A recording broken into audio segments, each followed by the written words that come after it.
We all have the ability to start a crowdfunding campaign, the ability to make a video and sell our brilliant new idea to the world. And although sometimes that works out pretty great, other times not so much. And today, we're going to once again move away from those blippy bloppy video game campaigns and instead move to board games. I'm a huge fan of board games on Kickstarter, and in fact, one of the very best things I ever backed on Kickstarter was this board game. Thankfully for me, I didn't back this one.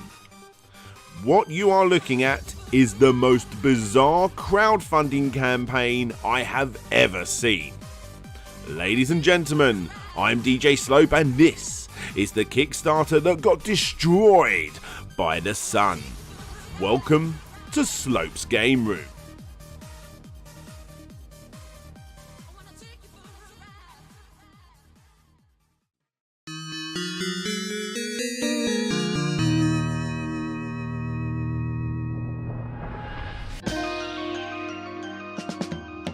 Katalyka is a board game for 1 to 4 players that focuses on what it feels like to live as a member of the stellar consciousness of the galaxy.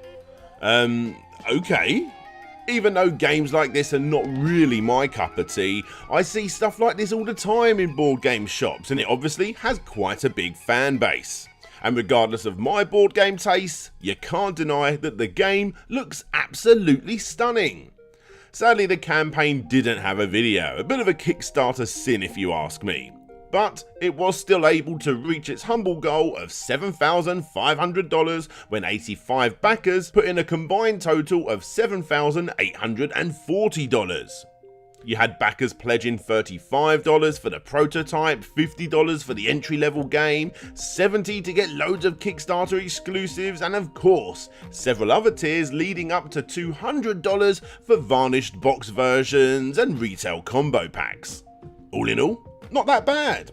And on August the 19th, 2011, the campaign ended with backers and creators happy as Larry. Hello, you.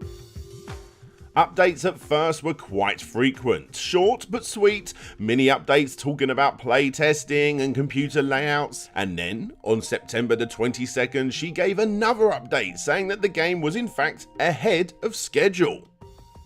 And then the updates started to slow down a little. But backers were okay, good old Molly did explain herself, and from my own personal experience, these things happen from time to time.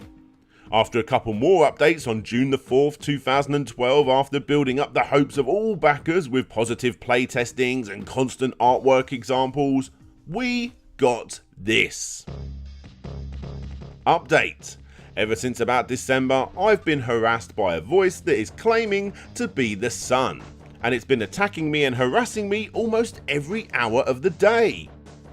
Yep, the first and probably last time ever on Kickscammers that a project didn't fail because it ran out of money or the creator ran away with your money. Oh no. The reason this game sort of failed is because of that bastard up there.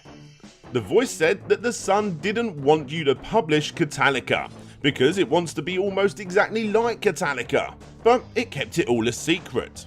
If you publish a game, it's going to let people in on too many secrets. Paraphrasing, of course. My response, the giant glowing mass of hydrogen that lights up our entire planet with heat and colour, wants to remain a secret. Seems a bit like a pipe dream for me. Besides, there have already been a few different galactic themed video games and at least one other board game that have all gotten rather popular, so I really don't understand why the Sun is supposedly obsessing over the details in this game specifically. The voice won't tell me what it is that I'm supposed to change or remove because apparently that would give too much away. This is all rather strange to me and hard to believe. I could go on and on with this. Obviously Molly has a mental illness, and let's be honest, if something as big as the bloody Sun was telling you not to release a board game and for whatever reason you believed it, then you're probably not gonna do it, are you? Now, you gotta give respect to the board game community. After such a questionable update as this, not one of her backers retaliated in a nasty way. But instead, the comment section is actually full of people trying to not only help complete the game, but also give advice on Molly's mental state. And it was thanks to this that the bloody sun started to ease off, and updates related to the board game began again. And then, on January the 19th, 2013, we got another update that was even more bizarre than the last one. The spiritual side of this has been calming down a lot in the last month or two, as we've been working through some of the more complex details behind the spiritual plasma attacks that have been trying to destroy me since 2008. For anyone that is concerned about the game is finished. The supplies are 95% bought, it's all in climate control storage, and I'm just waiting for the opportunity to print up the cards, which is something I couldn't do because of the harassment. Basically, the US Navy have been putting up transmitter systems all over the place to control the plasma transition, so that I can try to use information as a weapon. Apparently I recorded some things in my game that were a reference to Navy weapons without knowing that, and so I became one of their targets.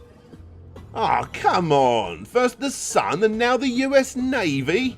Again, the comment section were quite nice to poor old Molly, suggesting that she should get professional help. Sadly though, it didn't look like she was gonna get any. Molly became homeless, her bike trailer was apparently stolen, her intersexual lifestyle was causing quite a bit of a stir, not only in the various religious communities, but also, weirdly enough, items made of iron.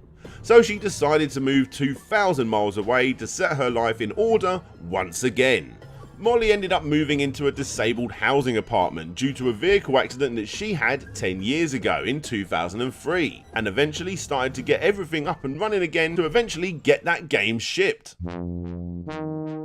July 29th, 2015 was the final update. Apparently there was an issue with the postage and it's costing Molly quite a bit more to get each one sent out. However, at least some of those 85 did in fact get their board games from what I can tell. Sadly though, not all of them. Eric over on Board Game Geek was one of the lucky ones, and after looking at his posts, he went into detail about his Katalyka experience, and it was a mixed bag. I admit we did not finish the game. I also admit neither of us quite knew how to finish it. The rulebook is not as helpful as one would hope. We puzzled through things as we went along, making rule decisions as we went along, altering those decisions as conflicts occurred, and genuinely had a very good time. If anyone has the opportunity and desire to try this game out, make sure you go into it with a great sense of whimsy.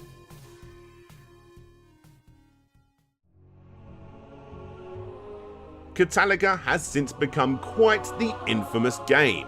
Very few complete copies actually exist and plenty of people want to try it out. Sadly, Molly has gone completely mute, and although I do hold hope that all of those 85 backers will get their game, at this point, several years later, I doubt it. Think what you want of Molly, and I'm sure there'll be plenty of varied opinions in the comments, but in my opinion, she never set out to be a scammer, and although her DeviantArt page, which featured not only a print and play copy of the game and probably more interestingly a journal of her experiences with the Sun and US Navy, has now sadly been deleted, I do feel sorry for her. Hopefully she raises the funds to send out the remaining board games. Hopefully her second project, called Eternal War of the Candy Realms, which by the way was going to be given for free to every one of her backers, also gets released. But most of all, hopefully she gets the help she needs. Spoiler alert, she doesn't. After finding her Facebook page, I can't even explain what Molly is going on about in her one-way arguments about the sun, plant life, UV rays, gender trials and skin colour dominance. So I decided to reach out and I got a response. In a nutshell, there's way too much to show you guys here in this video. So if you want to see the full unedited conversation between me and Molly, go check the link in the description. Basically, she goes on to explain that the game was finished, it got sent out to a few backers, as we already know, and she was overall very happy with the game, but does see flaws with the design. Something she could have done better, and she's taken what she's learned from that game to work on that other game I previously mentioned, Eternal War of the Candy Realms.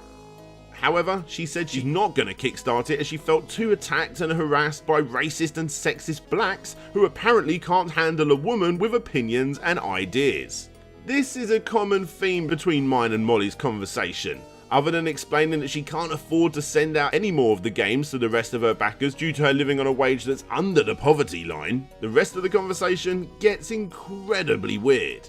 It was just an endless stream of people who didn't even buy the game attacking me and harassing me for what? Wanting equality as a female by refusing to cut my dick off? I believe gender is fucked up and I refuse to... I'm talking over this because, well, like I said, you can read this conversation between us in the comments. But basically, all you need to know is at the end of our little conversation that was basically going round and round in circles, I asked, Molly, I think it's best we end it here. I really hope you get the help you need and I wish you all the best. Is there anything you would like to say to your backers or viewers of my video? In which I got no response. Sorry backers of Katalyka, at this point it doesn't look like you're gonna get your game. Hey there guys, thanks for checking out another Kickscammer video. I hope you liked it. I wanted to try and do something a little bit different than the usual 5 times that everyone got screwed over. If you've got any suggestions for great Kickstarters, make sure you hit me up over on Twitter. But this is obviously the part of the video where I want to give a massive shout out to all of my Patreons, with a special shout out going to Ryan Burford, Joe Lazares, Ian A. Chapman, Phil Lowlins, Yoshi Vu, Retro to Next Gen, Zane Powers, Gavin Go, my god it's the sun, Creamy Elephant, JL87, Casey Garner, Blitz Hedgie, Ben Hall, Taylor Almond, Todd Paul, Float G, Petty Mew, Boo White, Brian Rawson, Leo Incelsin, Killer J Takikawa, and of course, Tiago Piera dos Santos Silva. If you want to be part of this Patreon list, get your name shouted out, get your name shown, come and see what I'm working on, be part of the Discord chat, share your stuff, as well as plenty of other perks, then please click the link that you see on the screen. Don't forget to subscribe, give it a thumbs up, a thumbs down, whatever you prefer, but for now, this is DJ Slope signing out, and hopefully I'll see you all next time.